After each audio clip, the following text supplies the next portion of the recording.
Alright, do you guys know who ZAI is? I mean, I really hope you do at this point, but if you don't, he's the offlane player for Team Secret, probably, I'm gonna argue, a top 3 mechanical player in Dota. I've watched quite a bit of him lately, and I'm just so impressed. So much so to the point where, guys, this is hilarious, but look at this. He randoms in rank, and when he randoms, at the start of every single game, he eats both his Fairy Fire and the Mango.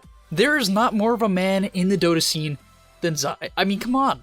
Like, who does that? No one does that. That's just great. But in today's video, we're going to be following ZAI and how he works the mid lane. My man is not even a mid lane player, and he embarrasses a rank 70 mid lane player. Absolutely pops off. And if you just want to learn how to lane like ZAI and then control the tempo, because he's playing bloodseeker, right? So he does a really good job of controlling the tempo of the game. That's what he does. He runs over the lanes, he makes really good TPs, and he's extremely efficient with his ganks, and that's basically how you stomp games, and it's the reason why this game lasts for 15 minutes. So yeah, if you're excited for this, or just enjoy my content, please like the video, helps me out a ton, and now let's get into it. I also just played a Snapfire game very recently where I outfarmed my mid lane puck, and the reason why I'm telling you this is because over on the main gameleap website, I analyzed that game, posted it over there, so if you're interested in seeing how to outfarm your mid laner, right, as Snapfire, who I still, even after the nerfs, think is one of the best supports in Dota, go check it out. Click the link down below. Let's get it. Alright, so I'm going to be bouncing around the replay a little bit just so I can cover every single little point that allows him to dominate this laning stage. As I said, he rushes. If you just look at the net worth right now, he's already gained a 300 lead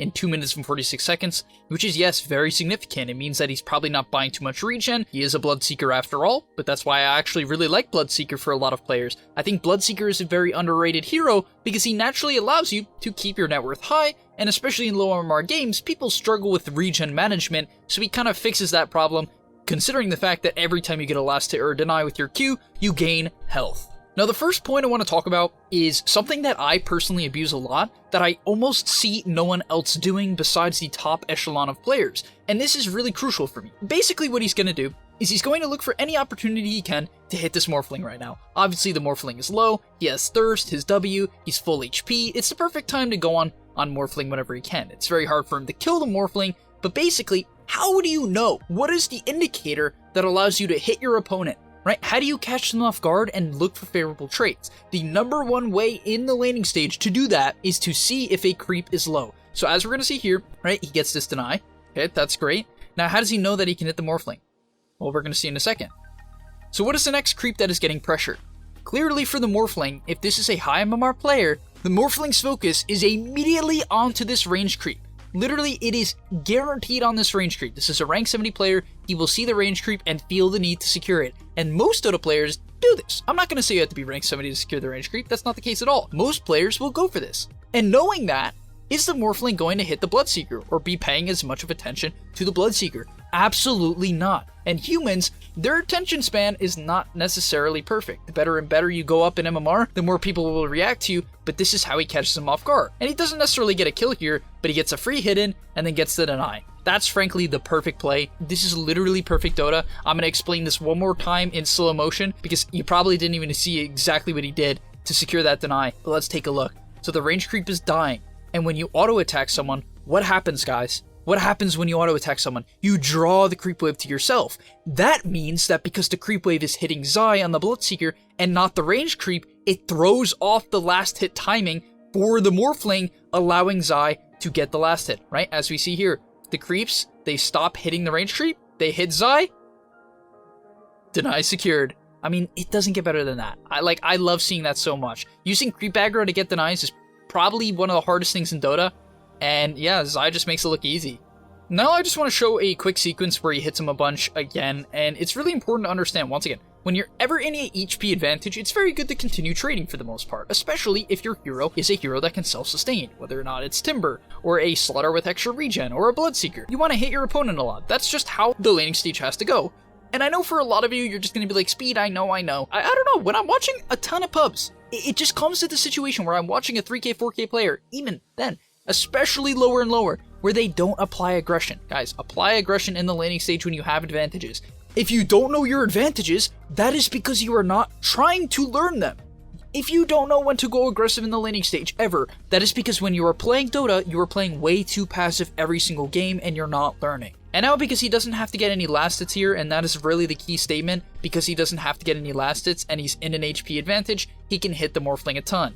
And of course, because he is ZAI, he will never ever ever lose focus of the creep. When he's hitting him, his focus is immediately able to go back to the creep, gets the deny, and then even secures this range creep here.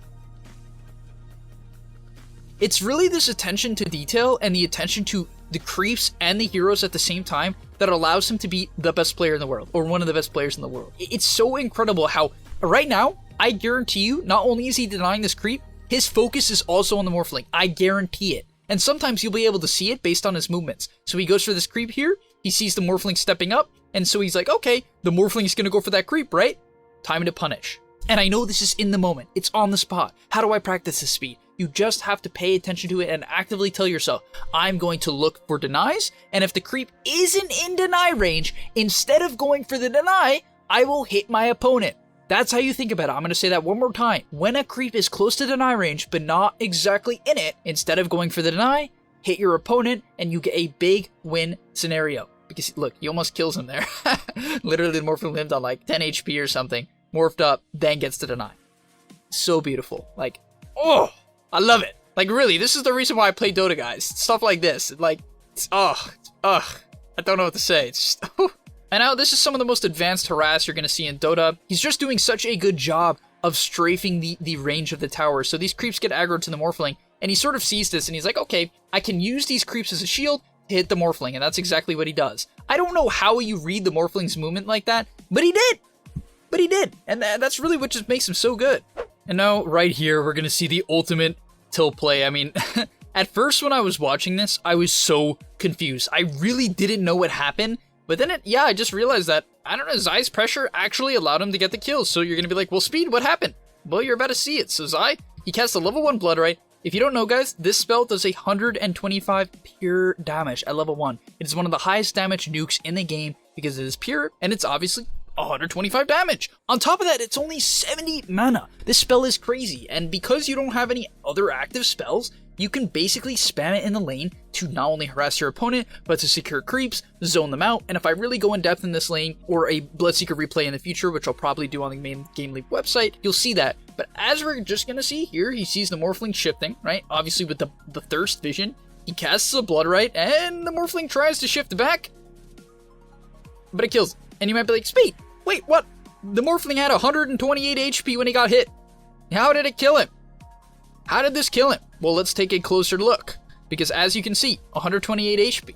What you don't know is that this Bloodright amplifies your damage. It amplifies your outgoing damage by 12%. Which I'm not going to do the math because I don't care enough about the math and you shouldn't really either. But basically it makes your spell do like, what is that, like 15 more damage? And yep, it secured the kill.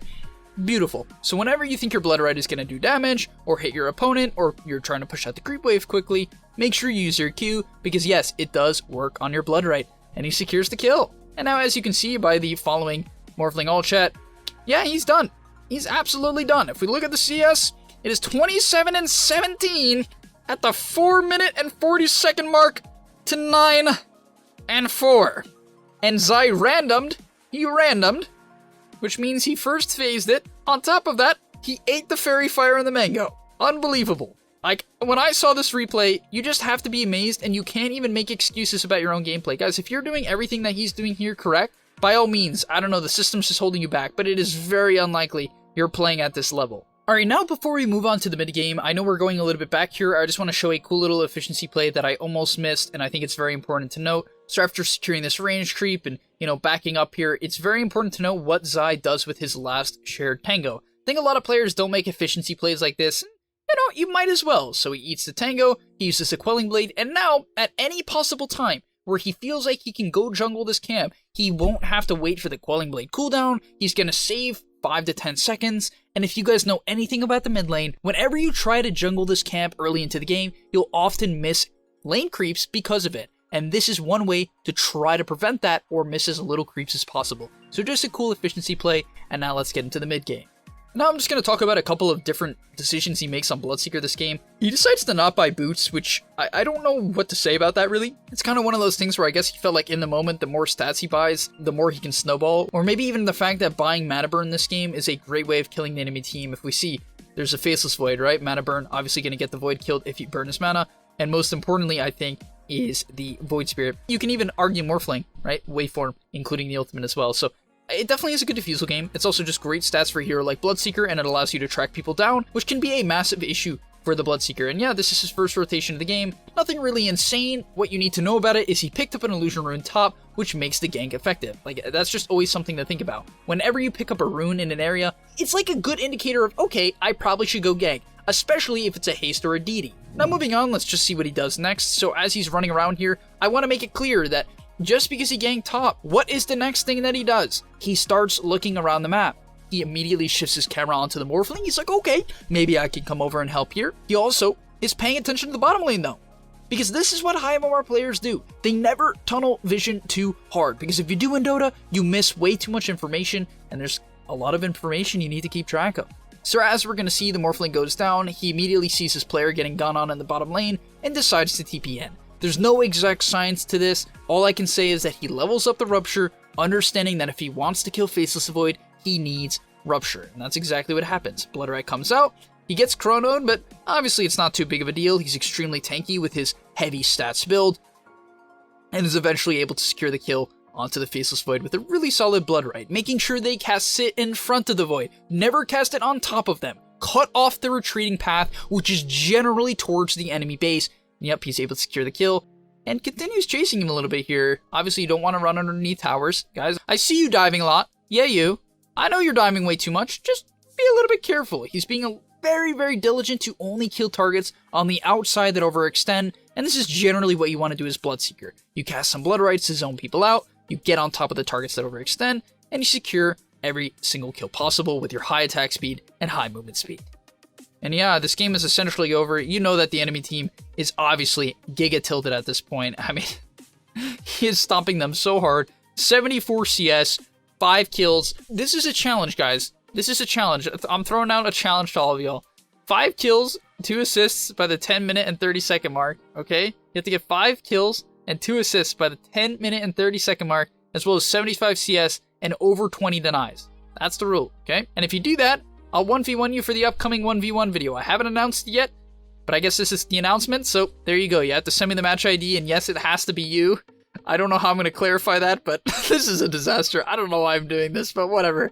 I guess someone tried to do it. And now at this point in the game, all ZAI really has to do to secure it is always make plays around creep waves, right? To the best of his ability. I think this is the best way to keep up your farm whenever you're giga snowballing as a hero like Bloodseeker or Void Spirit or Ember, where you want to farm a little bit, but you also want to fight. It's like, okay, well now, as he goes on this Void Spirit, he all of a sudden just secures 2 CS and is able to get the kill, right? And it really adds up. It really adds up, guys. It really, really does. On top of that, I want to mention that him ganking with the Tusk is very important here. He understands that Bloodseeker alone often struggle to kill heroes, because what are they going to do? They're going to TP out. But what does Tusk do? He cancels TPs in 2 different ways, and this is perfect play. He gets a bunch of kills bottom using his hardcore item timings, then right after that he sees the Void Spear top and understands, due to his advanced understanding of just Dota matchups, that Tusk plus the Rupture allows him to secure the kill.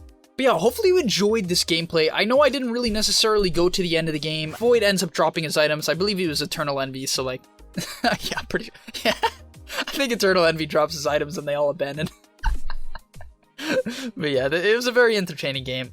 All in all though, I just want to say, if you can do things like this and crush your lane, even half of this, half of the denies, half of the pressure, you will still gain MMR inevitably. You just have to start practicing right now, because ZAI is an absolute beast. I recommend watching him in any free time that you have, even just during queue times, because it's going to motivate and inspire you just like it does to me, just because everything he does is so damn perfect. But thank you for watching. Hopefully I'll see you in the next one, and adios. Are you tired of being hard stuck at your rank? Over at gameleap.com, we have a library of hundreds of guides authored by pro players and coaches covering literally every aspect of Dota. Whether you're looking to master a new hero or role, or just polish up your existing skills, GameLeap is the proven place for competitive gamers to hone their craft and unlock their secret potential. Hit the link on screen right now, to take advantage of our special offer for a 25% discount, guys. 25%, and start your journey today.